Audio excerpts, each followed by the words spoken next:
Welcome back, Hoops fans. The Sacramento Kings have been one of the busiest teams this offseason, shaking up the front office and reshaping their roster. But here's the big question. Did all those moves actually make the Kings better? Or are they treading water? Or worse? Today, we're breaking down everything the Kings have done this summer, and why some NBA analysts are already raising red flags.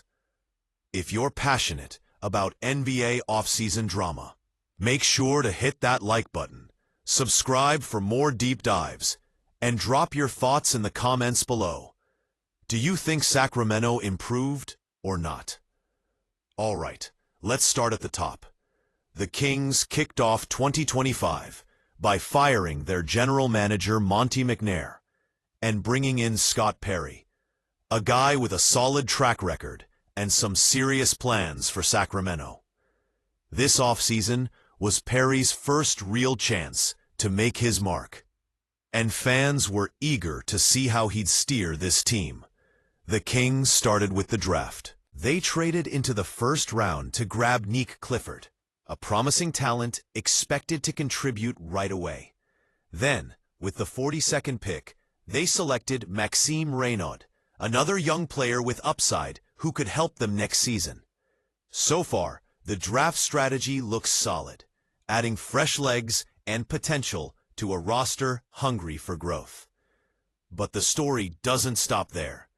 In free agency, the Kings added Dennis Schroder and Drew Eubanks. Plus, they pulled off a trade, sending Jonas Valanciunas to the Denver Nuggets in exchange for Dario Saric. These moves, on paper, seem like steady improvements.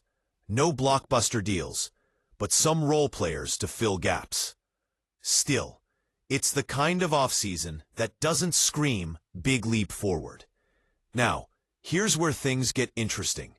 Bleacher Report's NBA analyst, Mo Dakhil, didn't hold back.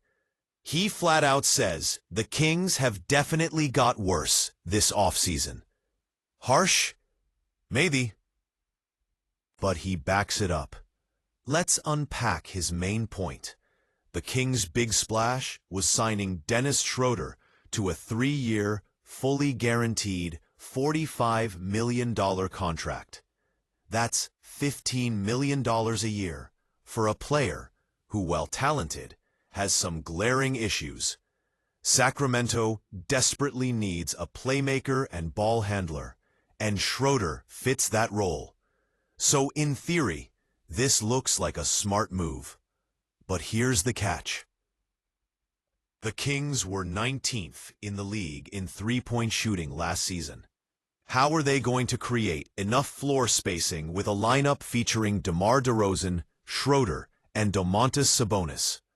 Remember, Schroder is a career 34.2% shooter from beyond the arc, and committing that kind of money long-term for a player who can't consistently stretch the floor is risky. The spacing issue could seriously clog the paint and limit the offense's effectiveness.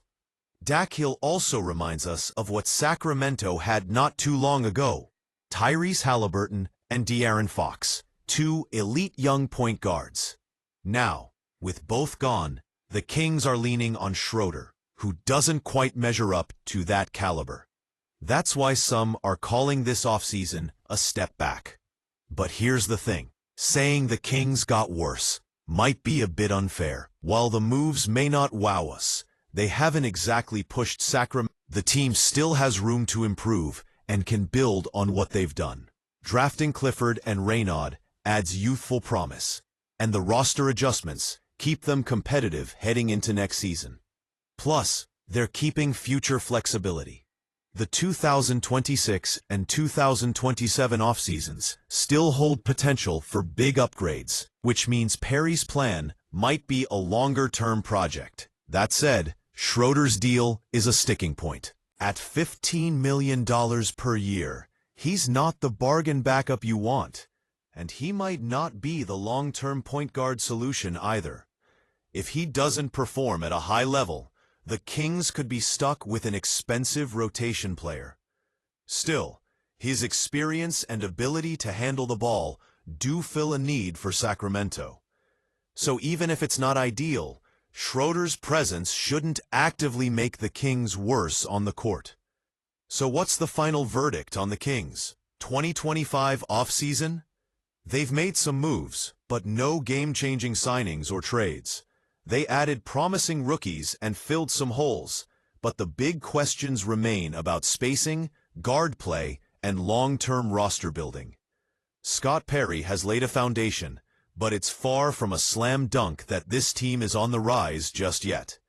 Now we want to hear from you. Do you think the Kings took a step forward or backward this offseason? How do you see Schroder fitting into their future? And which move stood out the most to you? If you enjoyed this breakdown, smash that like button. Hit subscribe for more NBA offseason updates. And don't forget to share this video with your basketball crew. Thanks for watching, and we'll catch you next time for more Inside the NBA.